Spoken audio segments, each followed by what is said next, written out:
4절 말씀부터 8절 말씀까지입니다. 요셉이 형들에게 이르되 내게로 가까이 오소서. 그들이 가까이 가니 이르되 나는 당신들의 아우 요셉이니 당신들이 애굽의 판자라. 당신들이 나를 이곳에 팔았다고 해서 근심하지 마소서. 한탄하지 마소서. 하나님이 생명을 구원하시려고 나를 당신들보다 먼저 보내셨나이다. 이 땅에 2년 동안 흉년이 들었으나 아직 5년은 밭가리도 못하고 추수도 못할지라. 하나님이 큰 구원으로 당신들의 생명을 보존하고 당신들의 후손을 세상에 두시려고 나를 당신들보다 먼저 보내셨나니 그런즉 나를 이리로 보내니는 당신들이 아니요 하나님이시라. 하나님이 나를 바로에게 아버지로 삼으시고 그 온 집의 주로 삼으시며 애굽 온 땅의 통치자로 삼으셨나이다. 생에 살다가 보면 고진감래, 쓴 것도 오고 또 단 것도 옵니다. 고달픈 인생이라고 얘기하잖아요. 험악한 인생을 살았다고 하는 사람들이 많이 있습니다. 우리 삶이 여러 가지 우리를 우울하게 하고 힘들게 해도 저 사람 얼굴 보세요. 얼마나 우울해. 그런데 다시 한번 우리의 마음을 다시 정돈해 나가야 됩니다. 그럼에도 감사, 그럴수록 감사, 그럴지라도 감사, 그러니까 감사. 내 마음대로, 내 생각대로, 내 계획대로, 내 뜻대로 안 돼도 그래도 감사를 잃어버리면 안 됩니다. 왜? 인생이 더 불행해져요. 내 마음이 더 무거워집니다. 감사를 하면 할수록 내 마음속에 짐이 하나씩 내려지게 돼요. 놓는 연습, 나이 들면서 인생을 살아가면서 깨닫는 건 뭐냐? 내려놓는 것을 연습해야 됩니다. 잘 되지 않지요. 고린도후서 9장 15절에 보니까 말할 수 없는 그의 은사로 말미암아 하나님께 감사하노라. 여러분, 감사가는 내 환경이 바뀌고 내게 좋은 일들이 생겨서가 아니에요. 비록 감옥에 있어도 내가 때로는 굶주려도 때로는 힘이 들어도 그럼에도 불구하고 감사, 그럴지라도 감사, 그것까지 감사, 그럴수록 더 감사하시면 하나님이 힘 주시고 은혜 주시고 주님께서 붙들어 주시는 줄 믿습니다. 어느 교회 목사님 설교가 원수를 사랑하라라는 설교를 했어요. 그러니까 여러분 중에 성도들에게 얘기하는 거죠. 한 사람도 미워하지 않고 원수가 한 명도 없는 분 계십니까? 목사님이 이렇게 묻는 것은 다 누구든지 누구를 미워하거나 또 내가 싫어하는 그런 사람이 있기 때문에 질문했더니 할아버지 한 분이 손을 번쩍 드는 거예요. 그러니까 얼마나 깜짝 놀라겠어요. 자기는 미워하는 사람도 없고 원수가 없다고 그러니까. 그러니까 목사님이 물어본 거예요. 아니 어르신, 아니 그렇게 긴 세월 동안 사는 동안에 그렇게 미운 사람 하나도 없고 원수 진짜 하나도 없습니까? 그랬더니 어르신이 뭐라고 그랬냐면 나를 괴롭히고 내가 미워하던 놈들이 다 죽었어. 그러더래요. 그러니까 오래 사시니까 세상 다 떠났다는 얘기죠.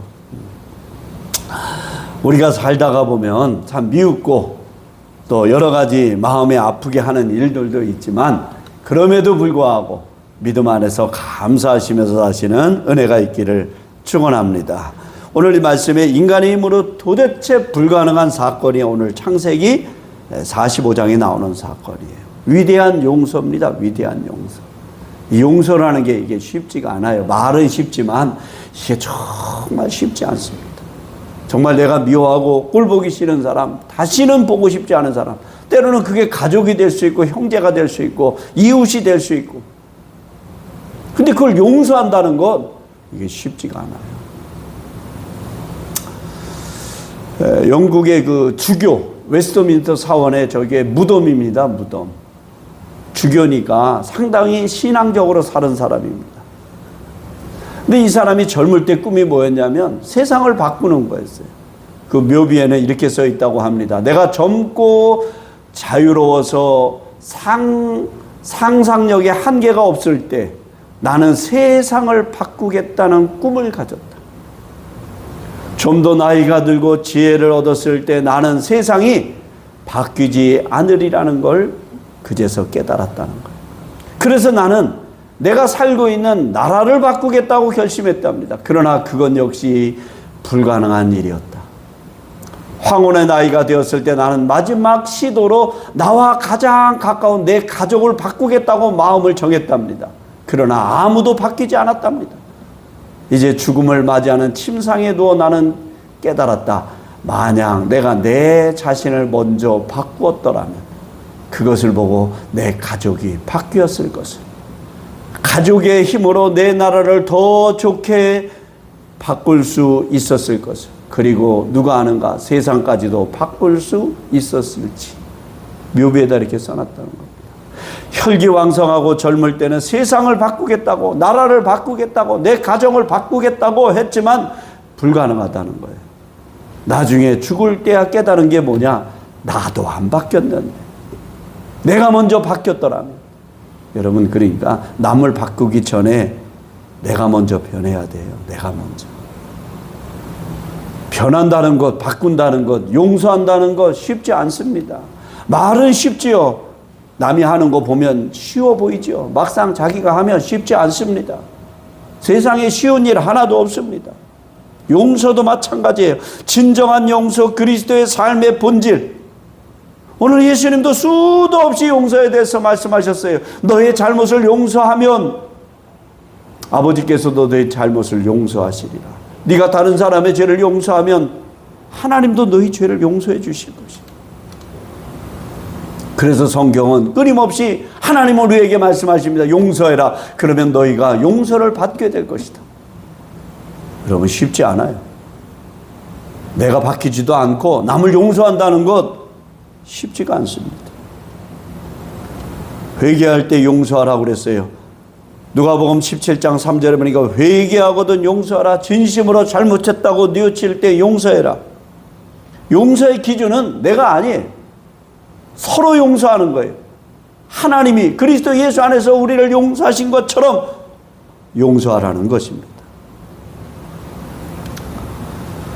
오늘 그 요셉의 인생에 대해서 봅니다. 17살에 형들에게 미움을 팔려서 다른 나라의 종으로 팔려갑니다. 17살이에요. 한참 혈기가 왕성하던 나이. 좋은 환경으로 유학 간 것도 아니고 노예로 팔려갔습니다.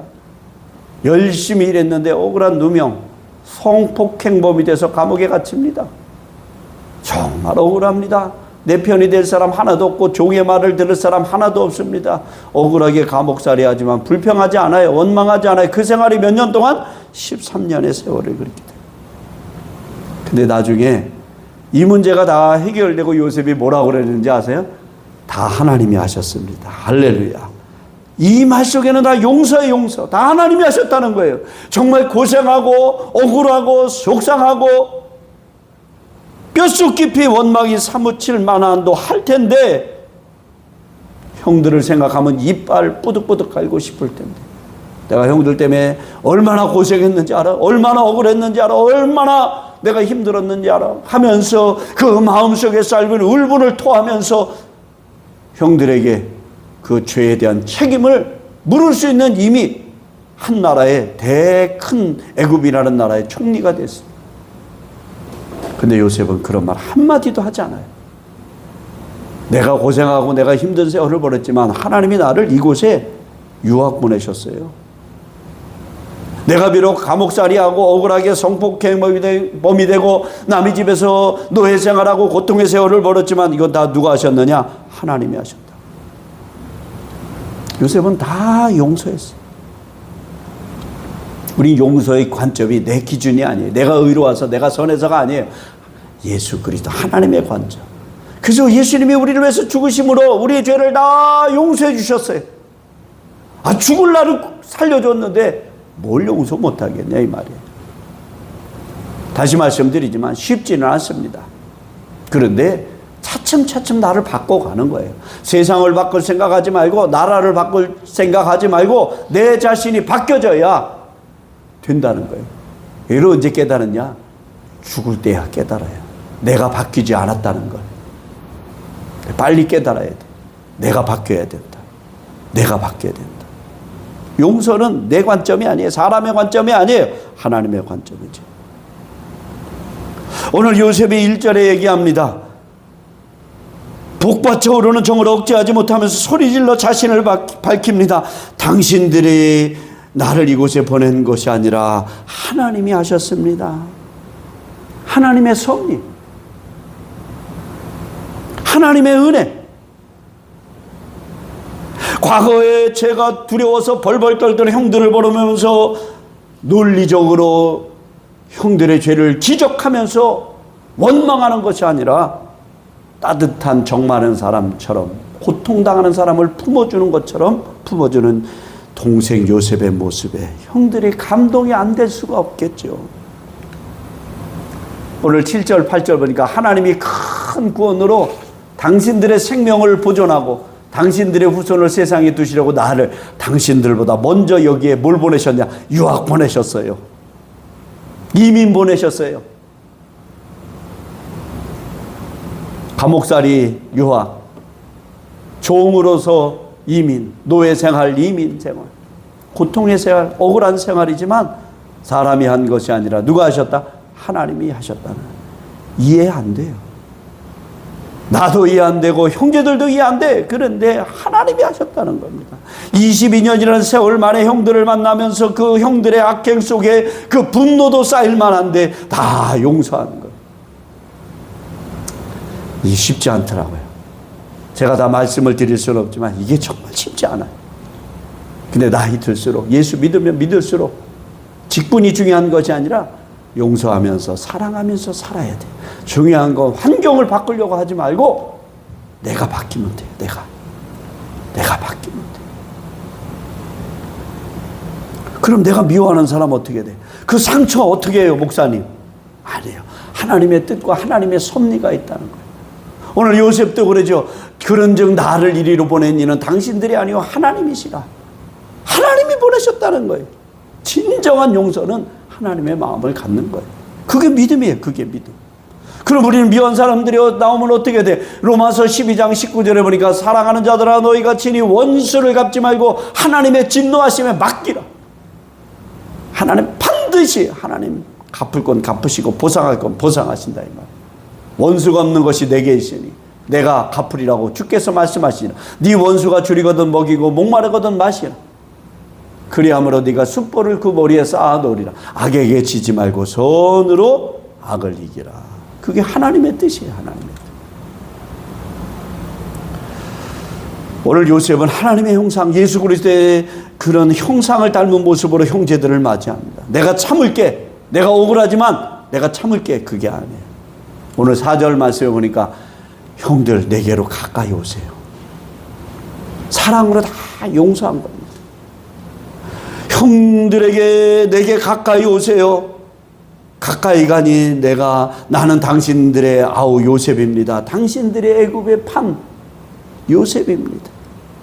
이게 하나님의 형상을 닮은 자녀들의 모습이에요. 이유 묻지 않는 거예요. 따지지 않는 거예요. 과거 얘기를 들추면서 자꾸 또 자기도 모르게 화내.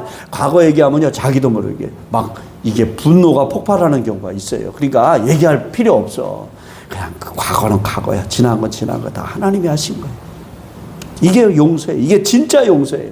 들추지 않는 거예요. 예수님도 그런 용서하시잖아요. 베드로가 예수님을 향해 부인하고 저주하고 십자가 졌었을 때 맹세하고 모른다 그러고 갈릴리오로 가서 다시 고기 잡이 과거에 어부 생활을 하지만 예수님 다시 찾아가셨을 때 예수님이 베드로에 대한 과거의 잘못을 얘기하신 거 보셨어요? 없어요. 같이 식사하시고 베드로를 따뜻하게 봐줘요. 그러니까 베드로가 거기서 얼마나 감동했겠어요. 이유를 묻지 않고 품어주는 예수님의 사랑, 오늘 요셉의 사랑이 바로 예수님의 형상을 닮은 모습 아니냐 이 말이에요. 미움과 복수는 없어요. 그냥 용서하는 거예요. 이유 묻지 않는 거예요. 과거 들추지 않는 거예요. 다 하나님이 하신 거예요. 할렐루야. 억울해도 속상해도. 왜 그러느냐? 예수 그리스도의 십자가의 사랑이 있기 때문에 그래요. 오늘 말씀의 결론입니다. 그 사람이 나를 괴롭게 한 것이 아니라 환경이 나를 괴롭고 힘들게 한 것이 아니라 하나님께서 나를 더 크게 쓰시려고 나를 하나님의 사람으로 빚으시려고 이 과정을 지나게 하죠.